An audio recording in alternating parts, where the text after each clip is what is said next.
Greetings, Nick with Sweetwater here, and today we're going to be taking a quick look at the much talked about Marshall JCM800 modified 100 watt tube head. Boasting a tube complement of 3 12AX7s and 4 EL34s in the power stage, this built-in England amplifier is a veritable beast. In a nutshell, it is the popular reissue of the 2203 head with a quartet of pretty darn cool modifications added by the Marshall engineers.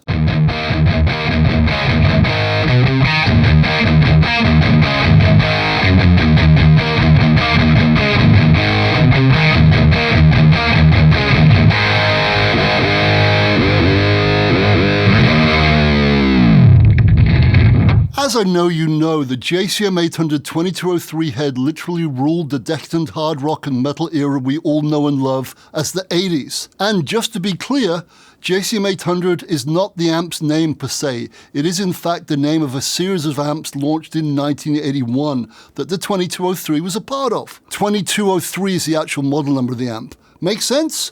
Good. The 2203 first came out in 1975 and was Marshall's first ever master volume head. Back then, though, it had a completely different look, a much more vintage look, if you will. That, however, all changed in 1981 when the JCM800 series was born and the 2203 received a bold cosmetic redesign. The result of this facelift is the now iconic beast behind me, and it was omnipresent on almost every hard rock stage and album in the 80s. Marshall stopped making the 2203 in the 90s, but it was reissued as the JCM800 2203X in 2002 due to popular demand. The reason for the X? To indicate a bypassable series effects loop had been added to the amp. If you'd like to learn more about the 2203's rich history, there's a link to an in-depth article on the subject in the body copy underneath this video. That said, brief history lesson over. Let's check out the amp specs.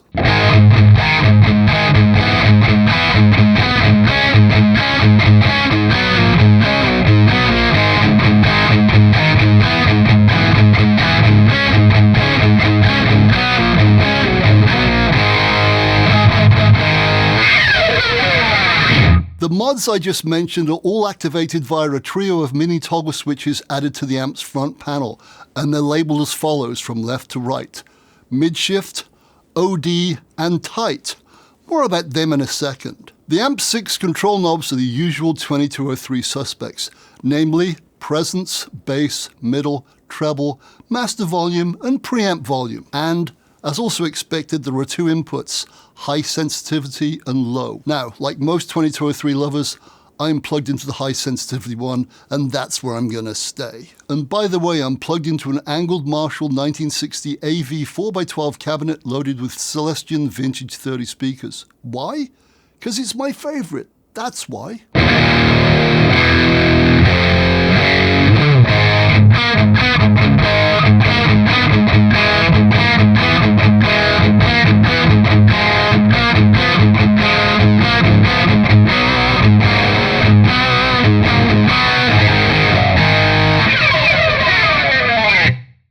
As just touched on, the mods are engaged by 3 mini toggle switches on the front panel. We're going to start with the middle one of the 3, which is labeled OD. This 3-way switch offers 2 gain options, if you will, 1 and 2.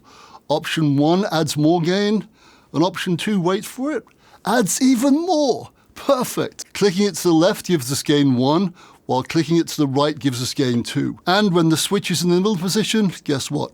No extra gain is added. The switch is off. Let's quickly check out these 2 extra gain or OD options, shall we? First, I'm going to do a quick guitar change.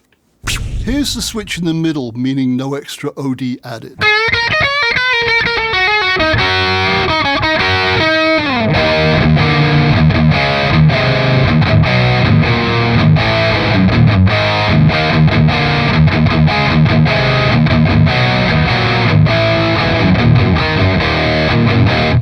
Here's the exact same thing, allegedly, but this time with gain 1 kicked in.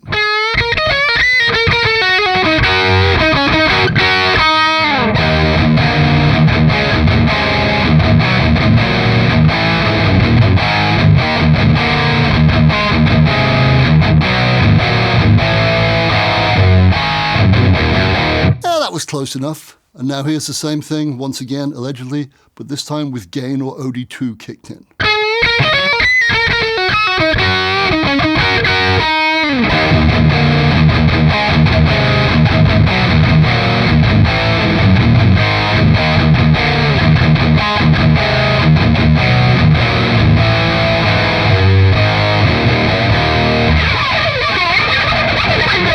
Now, there's a chance you might not hear that much difference between gain 1 and gain 2 on your device, but trust me, I can feel it, and it is good.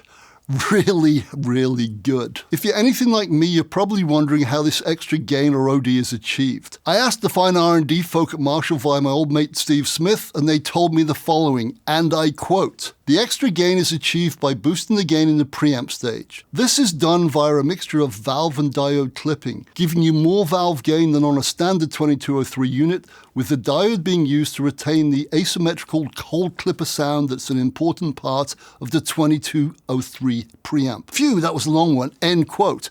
And there you have it from the mouths of the guys who did this. Nice!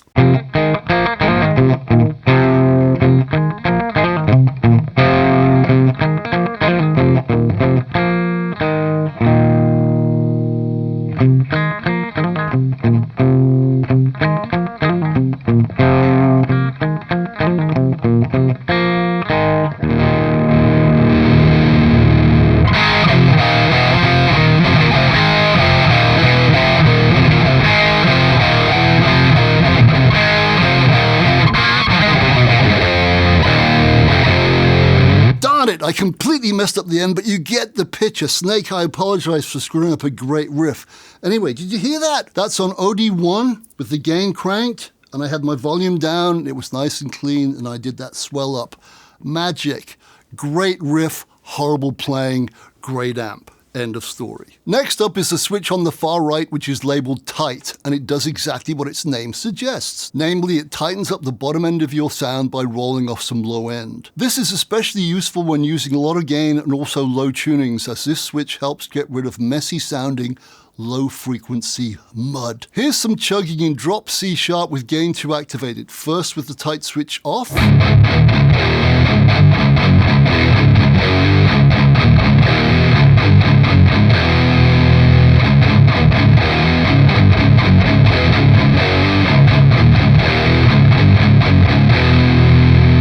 Now let's kick in the tight switch and see what happens, shall we?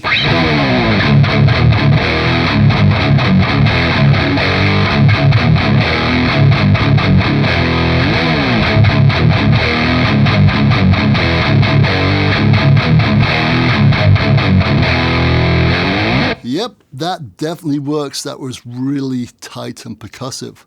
Now, last but by no means least is a left-hand switch which boosts the mids, making them much more, prominent. Let's check this out on a riff using gain 1, shall we? Here's the riff with the mid boost off.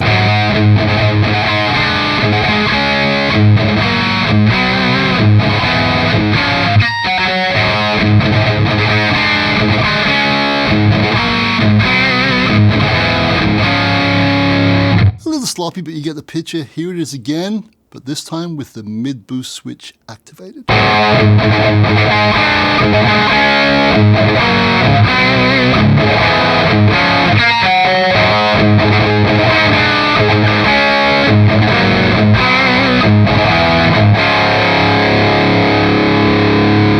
Now let's do the same exact thing, but using a little bit of lead on gain 2. First with mid boost off.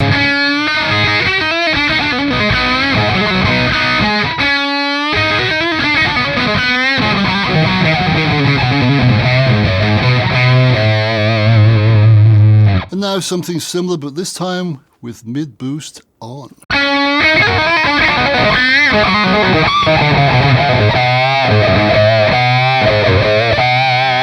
Yeah, that'll definitely cut through any mix. Just so you know, this amp has a series effects loop on its rear panel with a true bypass switch, just like the reissue 2203X that is its foundation.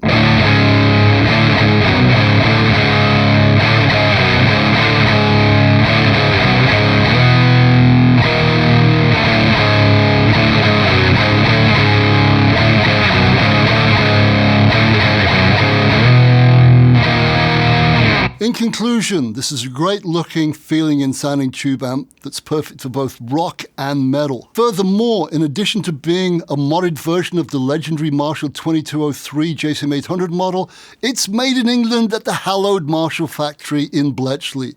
Say no more. For more information on the JCM800 Modified or any other Marshall product, please go to sweetwater.com, or better still, call your always helpful Sweetwater sales engineer.